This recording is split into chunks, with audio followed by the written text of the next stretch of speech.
언젠가부터 한 해의 트렌드를 예측하는 책들이 많이 나오기 시작했습니다. 소비 트렌드, 문화 트렌드, 어떤 유행을 예측하고 또 진단하는 책들이 이제 베스트셀러가 되어서 많은 사람들이 2022년도에는 과연 어떤 유행이 있을 것인가, 어떠한 식으로 사회가 또 경제가 흘러갈 것인가 많이 예상을 하고 있습니다. 처음에는 이 김난도 교수의 책이 한 권 있었는데 지금은 서점에 가면은 수십 권의 비슷한 책들이 참 많이 있습니다. 저도 그런 책들을 참고하고 보기는 하는데요. 올해 주제는 우리가 교회 주제를 정할 때는 세상의 트렌드를 쫓아가는 그러한 식으로 선정을 하진 않습니다. 물론 우리가 이 사회의 상황을 봐야 되고 시대적인 요구도 굉장히 많이 들여다봐야겠지만 그러다 보니까 이제 많은 교회들이 회복이나 소망, 이게 가장 또 중요한 주제이기도 하기 때문에 그런 식으로 주제를 좀 갖게 되는 것 같습니다. 저도 거기에 대해서 굉장히 동감하는 부분들이 많이 있지만 주제는 비전이면서 또한 동시에 우리 믿음의 공동체에 주시는 하나님의 말씀이기도 합니다. 그래서 성령님께서 감동을 주시고 또 은혜를 주셔야 주제가 생기고 그 주제를 맞춰서 우리가 발걸음을 맞출 수 있습니다. 올 한해 주제는 바로 그러한 의미에서 이 세상의 트렌드도 중요하고 시대적 상황도 중요하지만 하나님께서 우리에게 무엇이라고 말씀하시는지 귀를 기울이는 가운데 주신 말씀입니다. 올해 첫 주일, 저에게는 이제 첫 설교가 되는데 이 말씀을 주제로 나누는 이유는 우리가 함께 주제를 기억하고 또 함께 또 이것을 발맞추어 나아가기 위해서입니다. 오늘 골로새서의 말씀은 우리에게 계속 기도하고 기도의 감사함으로 깨어 있을 것을 촉구하고 있습니다. 이게 다른 번역본들로 보면 약간 미세한 차이가 있습니다. 예를 들어서 영어 번역에는 기도의 힘을 쓰되 깨어있고 감사하라라고 되어 있습니다. 물론 약간의 차이가 있지만 오늘 우리는 한글 성경에 나와 있는 좀 더 의미에 접근을 해서 또 그것에 기초를 두어서 말씀을 나누고자 합니다. 우리가 깨어있을 수 있는 방법은 많이 있습니다. 그런데 오늘 말씀에는 꼭 집어서 두 가지를 우리에게 제시하고 있습니다. 하나는 기도이며 또 하나는 감사입니다. 성경은 감사를 또 기도를 늘 우리에게 강조를 하고 있는데 그것이 우리의 깨어있음과 굉장히 깊은 관계가 있다는 것을 오늘 말씀은 우리에게 전해주고 있습니다. 그래서 오늘 우리는 이 말씀을 기초로 해서 어떻게 우리가 기도와 감사로 깨어있을 것인가에 대해서 생각을 해보고자 합니다. 이 깨어있으라는 말은 신약성경에서 가장 골고루 분포되어 있는 말씀 중에 하나입니다. 어디에 치우쳐 있지 않고 예수님의 말씀 가운데도 깨어있으라는 말씀이 있고요. 베드로라든지 바울이라든지 여러 서신서에서 또 골고루 서신서의 모든 서신서에 깨어있으라는 권고의 말씀이 있습니다. 근데 깨어있으라는 말씀이 중요한 이유가 있는 것 같습니다. 왜냐하면 대부분의 이런 영적인 말씀들은 한쪽으로 치우쳐 있기가 쉽습니다. 권고하든지 아니면 경고하든지이죠. 우리에게 어떤 것을 하라라고 권고의 말씀으로 주어지든지 아니면 주의하기 때문에 깨어있으라 어떤 경고의 말씀으로 주는 한쪽으로 치우쳐 있기가 굉장히 쉽습니다. 하지만 깨어있으라는 말씀은 좀 다른 것과는 다른 이 두 가지 의미를 다 갖고 있습니다. 우리에게 권고하기도 하지만 동시에 우리에게 경고하기도 하는 그러한 말씀이라는 것이죠. 그래서 깨어있으라는 말이 성경에서는 굉장히 특별한 말씀 중에 하나입니다. 기도는 우리가 깨어있기 위해서 반드시 붙잡아야 하는 첫 번째 도구입니다. 할렐루야. 내가 영적으로 깨어있는 것을 어떻게 알 수 있느냐? 여러분, 나 영적으로 지금 깨어있느냐? 어떻게 알 수 있겠습니까? 많은 기준들이 있겠죠. 여러분이 각각 가지고 있는 기준들이 있겠지만 성경에서는 기도하고 있느냐? 이것을 가장 우선시하고 있다는 것입니다. 영적으로 깨어있는 사람은 기도합니다. 기도하지 않는 사람은 영적으로 덜 깨어있는 것입니다. 굉장히 간단합니다. 기도는 믿음의 행위인데요. 왜 믿음의 행위냐면 기도는 본능적으로 자연스럽게 나오지 않는 것이기 때문입니다. 자, 우리 한번 이런 가정을 해보죠. 우리가 본능적으로 자연스럽게 기도하는 사람이라면 여러분 교회가 여러분에게 맨날 기도하라고 권고하지 않아도 여러분께서 알아서 다 하실 겁니다. 자, 우리 교회가 여러분에게 식사하라고 권고하던가요? 제가 권고하지 않아도 여러분께서 알아서 다 아침 드시고 점심 드시고 저녁 드십니다. 잠 자라 마라 이런 거 권고할 필요가 없습니다. 모든 본능적인 것들은 특별한 권고 없이 여러분께서 다 알아서 하실 수 있다라는 거죠. 하지만 우리가 자꾸 기도를 권고하게 되는 이유는 본능적으로 기도하지 않기 때문이라는 겁니다.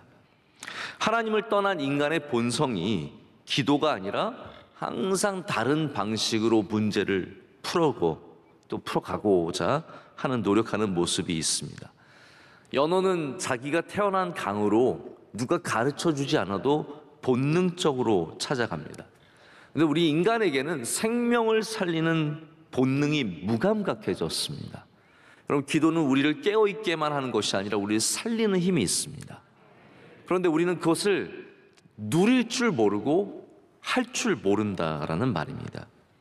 우리가 죄를 지음으로 말미암아 영적인 분별력을 잃어버리고 하나님으로부터 떨어져 나갔기 때문에 바로 이 기도라는 줄을 잘 잡지 못하고 기도로 나아가지 못하고 자꾸 인간의 방법으로 살아가고자 하는 본능이 생겨버렸습니다. 그래서 어느새 기도는 인간의 본능적인 행위가 아니라 오직 믿음으로만 할 수 있는, 오직 믿음으로만 할 수 있는 것이 되었습니다. 제가 단순하게 한번 질문을 해보고자 합니다. 한나는 왜 기도했을까요? 왜 한나는 기도했을까요? 특별한 사람이라서 기도했습니까? 믿음이 있기 때문에 기도했던 것입니다. 다윗이 왜 기도했겠습니까? 그가 특별한 교육을 받아서 특별히 부지런해서 그렇게서만 기도했던 것은 전혀 아닙니다. 믿음이 있기 때문에 기도했습니다. 믿음의 사람은 기도합니다. 왜 아합의 아내였던 이세벨은 기도하지 않았을까요? 왜 사울은 기도하지 않았을까요? 별다른 이유가 없습니다. 사울이 신접한 여인을 만나서 하나님이 아닌 신접한 여인을 통해서 문제를 해결하고자 했던 것은 그가 믿음이 없었기 때문입니다. 믿음이 없는 사람은 기도하지 않고 믿음이 있는 사람은 기도합니다. 믿음이 있는 사람은 깨어있고 믿음이 없는 사람은 깨어있지 않습니다. 자, 우리 깨어있다라는 것도 사실은 본능적이지 않은 일입니다. 본능대로 한다면 우리는 늘 잠들어야 합니다. 영화나 드라마 같은 거 보면은 재난 드라마에는, 영화에는 꼭 이런 장면들이 나와요. 추위 속에서 산에 고립이 되는 거죠. 원정대가 있는데 막 등산을 하다가 추위에 고립이 됩니다. 큰일 났습니다.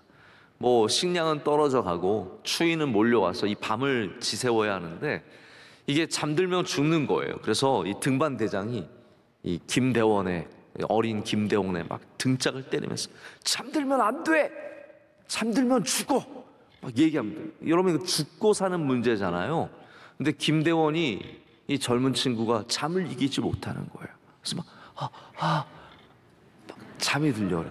그러면 등반 대장은 막 마음이 타는 거예요. 왜냐하면 잠들면 큰일 나니까 잠들면 안 돼, 잠들면 안 돼 그러는데 잠들어요. 근데 잠들어서 결국은 죽고 맙니다. 왜 죽어가는 상황인데 우리는 깨어있을 수 없을까요? 이렇게 심각한 상황인데 죽을 정도면은 깨어있어서 정신을 차리고 바짝 깨어있을 것 같은데 왜 우리가 이러한 급박한 상황 속에서도 자꾸 잠으로 빠져드는 것일까요? 왜냐하면 잠드는 것이 우리 인간에겐 너무나 본능적인 일이기 때문입니다. 우리가 영적으로 조금만 늦추고 있어도 우리는 어느새 다 잠들어 있다라는 것이죠. 우리가 잘 아는 기도의 사건이 있습니다. 예수님께서 십자가에 달리시기 전에 겟세마네 동산에서 기도하실 때 예수님은 지금 땀이 피가 되도록 깨어서 기도하고 계시는데 베드로와 세베대의 두 아들 요한과 야고보는 잠들어 있었습니다. 그때 예수님께서 베드로를 꼭 집어서 이렇게 책망하셨습니다. 베드로에게 말씀하시되 너희가 나와 함께 1시간도 이렇게 깨어 있을 수 없더냐. 시험에 들지 않게 깨어 기도하라.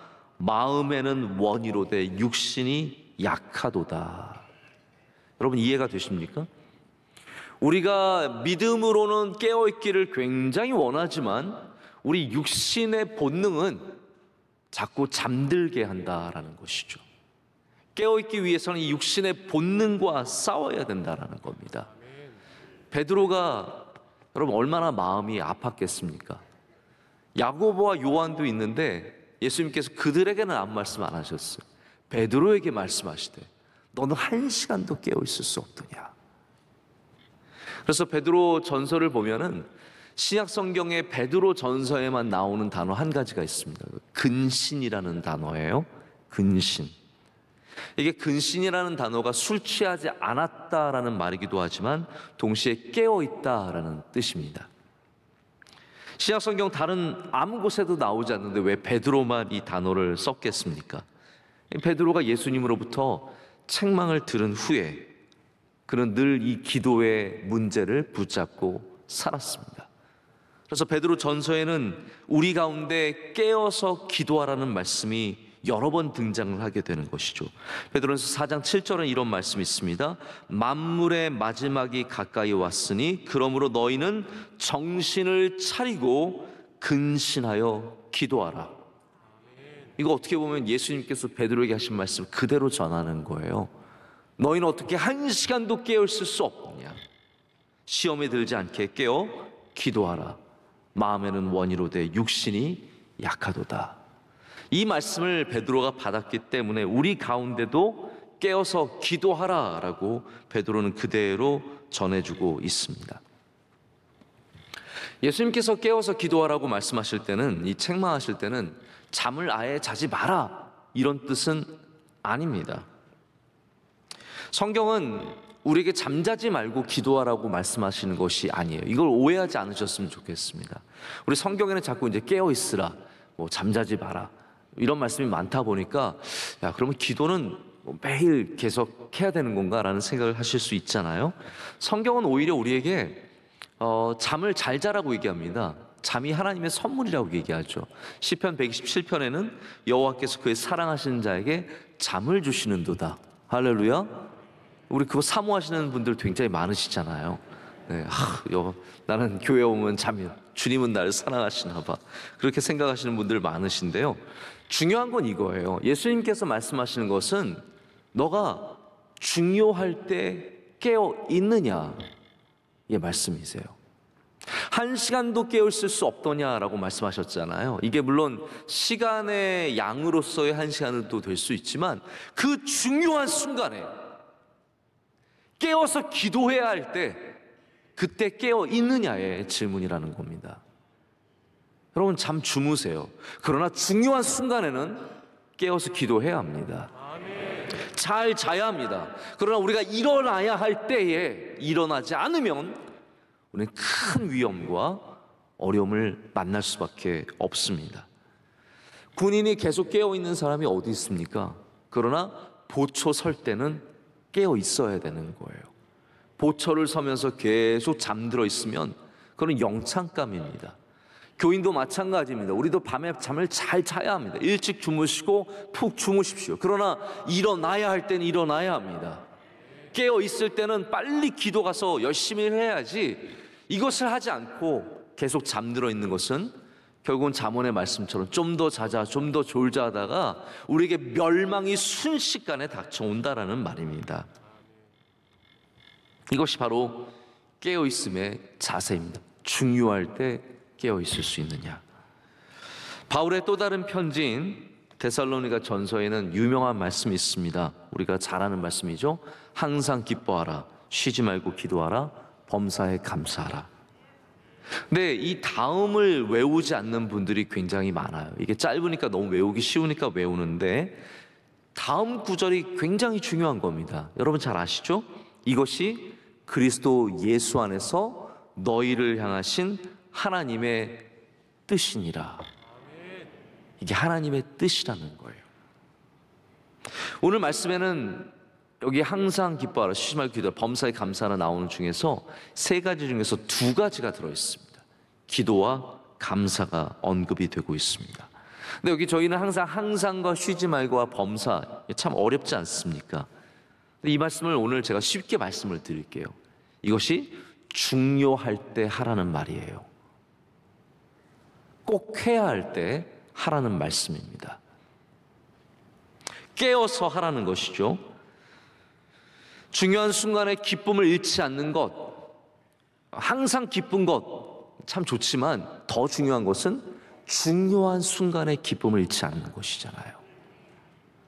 온 세상이 내가 슬프길 원할 때, 온 세상이 나를 좌절하게 할 때, 괴롭히고 나를 어렵게 할 때, 그때 기쁨을 잃지 말라는 말씀입니다.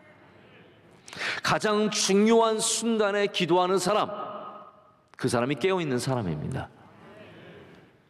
중요한 순간에 감사하는 사람, 절망과 불평이 터져 나오려고 할 때 그것을 누르고 깨어서 감사하는 사람, 이게 깨어있는 사람이라는 겁니다.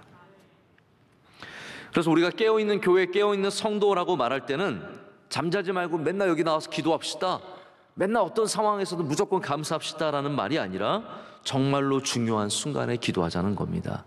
여러분, 지금은 중요한 순간이에요. 우리 국가적으로도 중요한 순간입니다.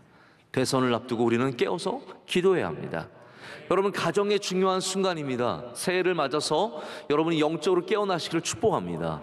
개인적으로도 중요한 순간입니다. 이 중요한 순간에 기도하지 않는 사람은 잠들어 있는 사람입니다. 우리 교회에, 그리고 우리 모든 성도님들이, 저를 포함해서 우리 모두가 깨어있는 교회, 깨어있는 주님의 백성들이 되기를 간절히 소망합니다. 자, 두 번째, 감사가 있는 기도, 이것이 우리를 깨어있게 하는 굉장히 중요한 도구입니다. 신앙은 때때로 이게 도구의 싸움인가라는 그런 생각이 들 때가 있습니다. 누가 영적인 도구를 확보하느냐, 누가 그러한 도구를 잘 사용하느냐, 이게 참 중요합니다. 하나님께서는 아무것도 없이, 아무것도 필요하지 않으신 분이세요. 무엇을 할 때 제가 꼭 있어야 하는데, 이런 도구가 있어야 하는데, 하나님은 절대로 아무것도 필요하지 않으신 분이십니다. 홀로 완전하시고 홀로 영원하신 분이십니다. 근데 하나님께서 도구를 종종 사용하세요. 우리 인간이라는 도구를 사용하시고, 하나님 스스로 영광을 받으시기 위해서 우리 인간을 사용하시고, 또한 하나님께서 도구를 사용하십니다. 여러분, 그런 생각 안 해보셨습니까? 왜 모세에게 지팡이가 필요했을까요? 꼭 지팡이가 있어야 멋있잖아요. 홍해를 그냥 갈라져라 이런 게 아니라 지팡이 내밀면서 하면 뭔가 좀 드라마틱하잖아요. 왜 하나님께서 모세에게 지팡이를 주셨을까요? 다시 말씀드리지만 하나님은 도구 없이도 완벽하게 완전하게 일하실 수 있는 분이십니다. 하지만 목동이었던 모세에게 그 익숙했던 지팡이를 주셨고, 하나님께서는 그 지팡이를 통해서 하나님의 위대한 일을 행하게 하십니다.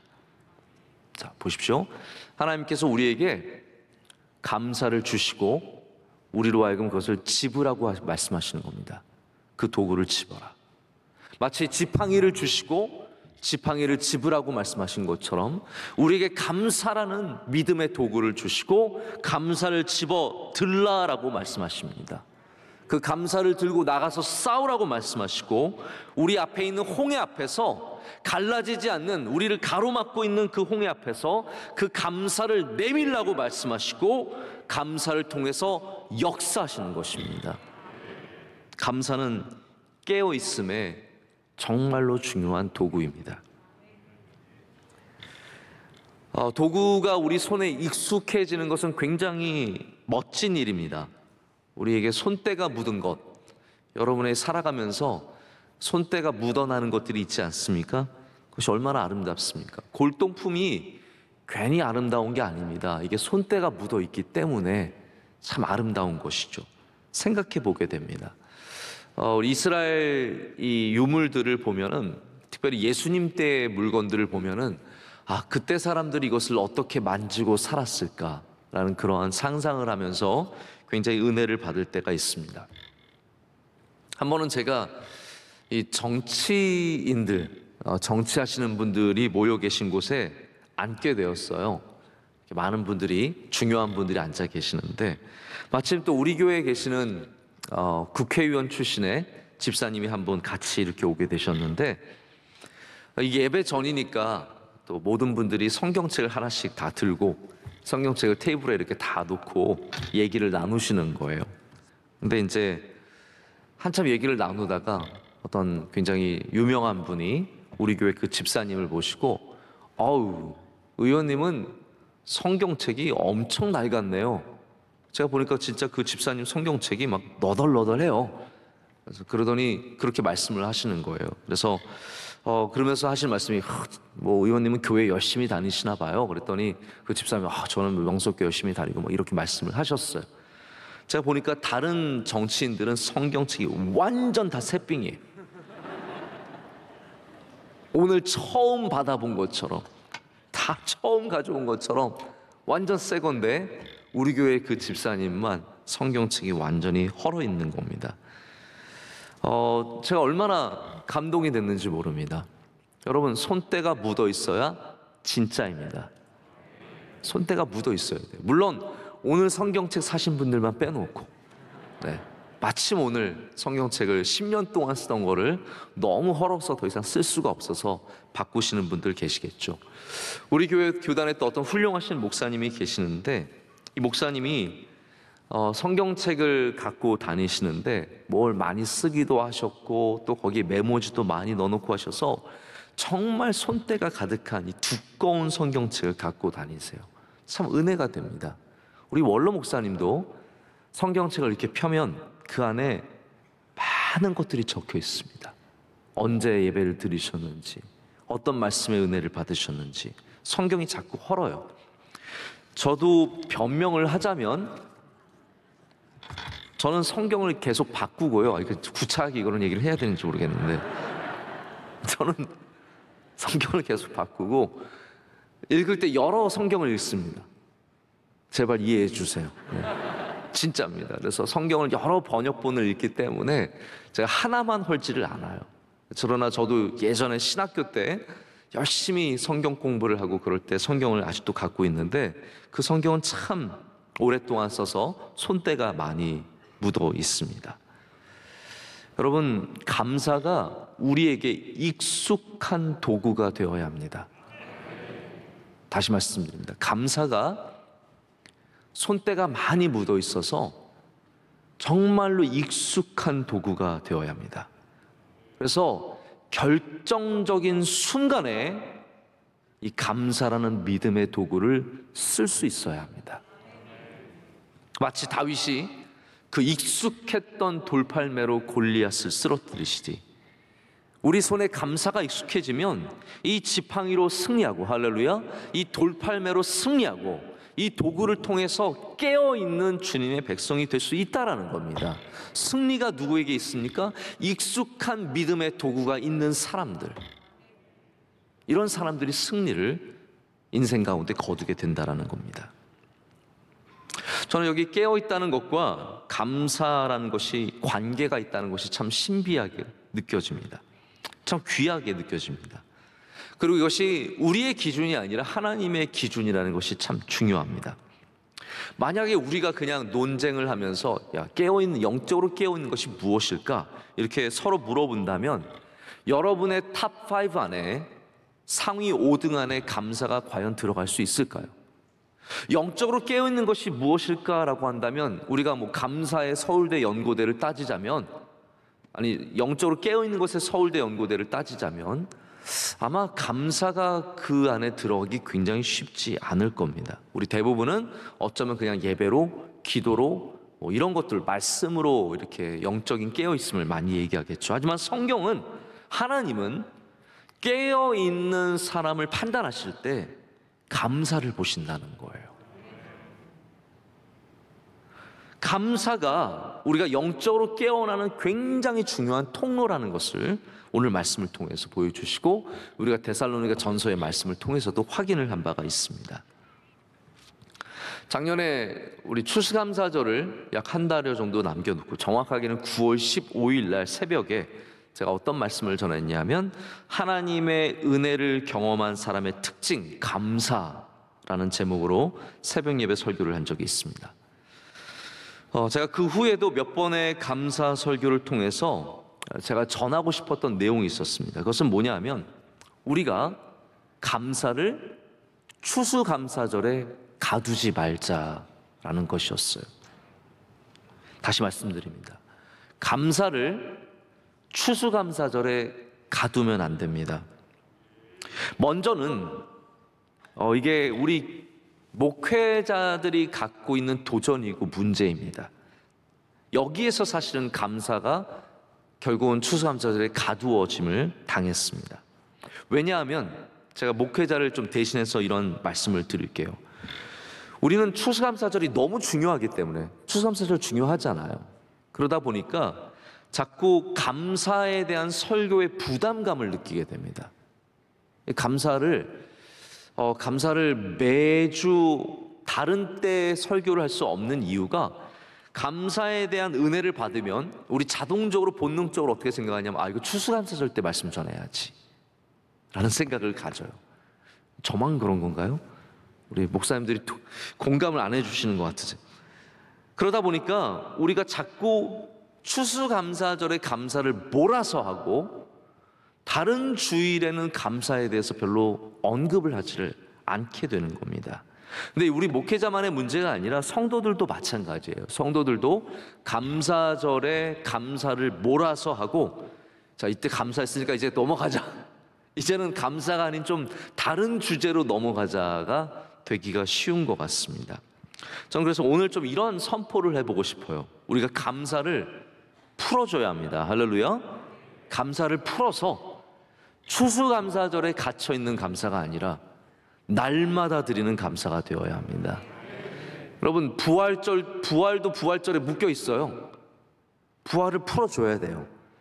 예수님의 탄생이 크리스마스에 묶여 있어요. 풀어줘야 돼요. 그래서 항상 우리 가운데 감사가 넘쳐나기를 간절히 소망합니다. 모든 예배에, 모든 말씀에, 모든 기도에 감사가 흘러 넘쳐야 합니다. 그럴 때 교회가 깨어나는 것이고 성도가 깨어나는 것이고, 우리 기도에, 여러분의 삶에 감사가 넘쳐나기를 간절히 축복합니다. 감사는 많아야 합니다. 성경이 갖고 있는 우리 말에 대한 관점은 분명합니다. 말은 적으면 적을수록 좋다. 이게 성경의 관점이에요. 그래서 잠언도 늘 우리의 말을 주의시키고, 신약의 말씀 가운데도 말에 허물이 많은 것을 지적을 많이 합니다. 혀를 길들이기가 어렵다라고 말씀하시고, 선생이 되지 말라는 말씀도, 이 말에 대한 주의가 굉장히 많습니다. 언어 생활이 쉽지 않다는 거죠. 하지만 같은 골로새서 2장 7절에는 감사에 대해서 뭐라고 말씀하냐면요, 감사를 넘치게 하라라고 합니다. 다시 말해서 다른 것들은 줄여도 되지만 감사는 많이 하라는 거예요. 여러분의 다른 말들은 좀 줄어도 되지만 감사는 많이 할수록 좋습니다. 깨어있다라는 것은 분별력을 갖고 있다라는 말이거든요. 깨어있다는 말은 분별력을 갖고 있는 겁니다. 내가 좀 이거는 하지 말아야지, 이거는 해야지, 이건 좀 적게 해야지, 이거는 많이 해야지, 이때는 멈춰야지, 이때는 가야지. 깨어 있어야 초록불과 빨간불을 분별할 수 있는 것처럼, 우리가 깨어 있다는 말은 영적인 분별력을 갖는 것인데요, 그렇기 때문에 불평은 적게 해야 하고 감사는 많이 해야 합니다. 말은 많이 하지 말고 감사는 많이 해야 합니다. 이것이 영적인 분별력이고 깨어있는 사람들의 능력입니다. 그렇기 때문에 오늘 우리는 다시 한번 많은 감사를 하나님께 올려드리기를 간절히 소망합니다. 어려운 삶 중에도, 여러분, 어렵지 않은 사람들이 없습니다. 다 어렵습니다. 다 고난이 많고 환난이 많고 바쁘고 힘들고 어렵습니다. 제가 어저께 설교를 준비하고 있는데 우리 목사님, 우리 같이 일해주신 우리 사무실의 목사님이 저한테 이러는 거예요. 목사님, 제가 세어봤더니 목사님이 지난 열흘 동안에 12편의 설교를 하셨습니다. 그게 12번 설교했다는 게 아니라 설교 준비를 12번 했다는 거예요. 놀라지도 않으시네요. 다른 설교를 12번 했다는 거예요. 그래서 목사님 설교를 참 많이 하셨습니다. 자, 그래서 그 순간 불평이 터져 나오려는 탁 누르고 얼마나 감사하냐. 하나님께서 말씀할 수 있는 기회를 주셔서 감사하고 열심히 할 수 있는 은혜를 주셔서 감사하고. 원로 목사님도 저한테 늘 그러세요. 원로 목사님도 아마 제가 낮 예배 5번 설교하는 게 좀 안 돼 보이셨나 봐요. 괜히 이 교회 와가지고 저렇게 5번 설교하고 힘들겠다. 그런데 뭐라고 꼭 말씀하시냐면, 힘드냐고 말씀하시는데 꼭 이 말씀을 하세요. 그래도 이렇게 설교할 수 있는 데가 어딨냐. 그래도 이렇게 설교할 수 있는 은혜가 있는 것이 어딨느냐. 꼭 그렇게 말씀을 해주세요. 여러분, 어떤 상황이든지 깨어 있으면 감사할 수 있습니다. 불평이 좀 삐져 나올 때가 있으시죠? 상황 속에서 불평이 뚫고 나오는 거죠. 하지만 우리는 다시 누르고, 깨어있는 사람은 다시 하나님께 감사로 나아가게 될 줄로 믿습니다. 오늘 우리는 기도와 감사를 통해서 어떻게 깨어있는 성도와 교회가 될 것인지의 말씀을 나누었습니다. 이 깨어나는 것을 기독교 역사에서는 굉장히 중요한 운동으로 봤는데, 그것을 가깝게는 부흥이라고 말하고요, 좀 더 크게는 각성이라고 말을 합니다. 우리가 부흥이라는 말을 많이 쓰죠. 부흥은 리바이벌인데, 다시 말해서 살아난다, 다시 살아난다는 말이에요.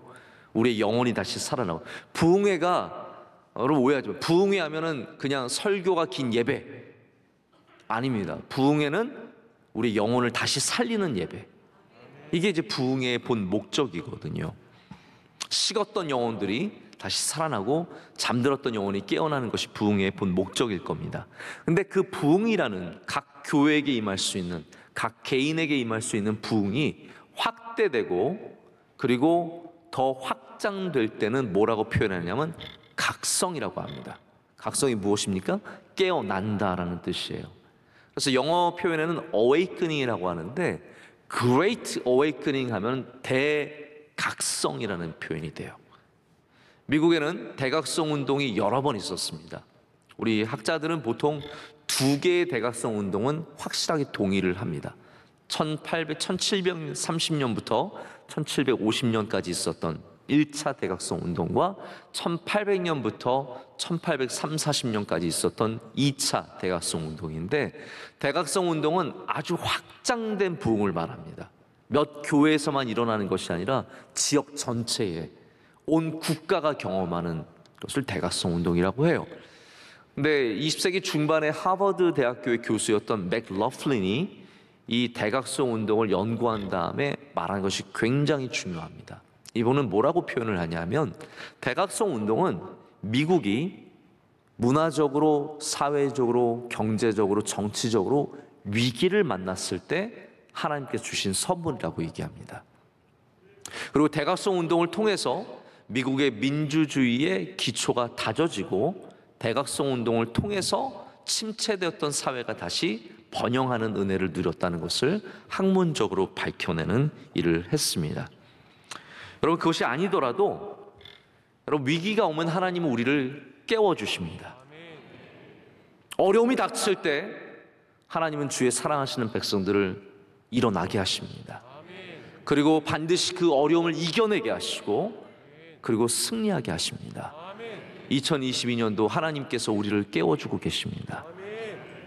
한 시간도 깨어있을 수 없더냐라고 말씀하시면서 이 중요한 시기에 깨어나서 기도하고 감사하라고 말씀하십니다. 우리 온 교회가 깨어날 때 우리 사회에, 이 나라에 우리로부터 시작되는 대각성이 있게 될 줄로 믿습니다. 우리 명성교회는 아무것도 아니지만, 부족하지만 우리가 깨어서 기도하고 우리가 깨어서 감사할 때 여기가 대한민국의 대각성의 시작점이 되고, 여러분들이 나라를 바꾸고 민족을 바꾸고 하나님의 역사를 이루는 주님의 귀한 종들이 될 줄로 믿습니다. 기도하시겠습니다. 하나님 감사합니다.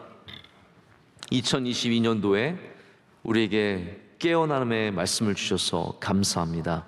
우리 가운데 영적으로 잠들어 있는 사람이 한 명도 없게 하여 주시옵소서. 이 중요한 때에 일어나서 기도하게 하시고, 이 중요한 때에 일어나서 감사하는 주의 성도들이 다 되게 하여 주시옵소서. 명성교회로 시작된 일어남이, 깨어남이 온 사회를 깨우고 대한민국 교회를 깨우고 온 세계 교회를 깨우는 귀한 각성의 운동이 되게 하여 주시옵소서. 예수님의 이름으로 기도드립니다. 아멘.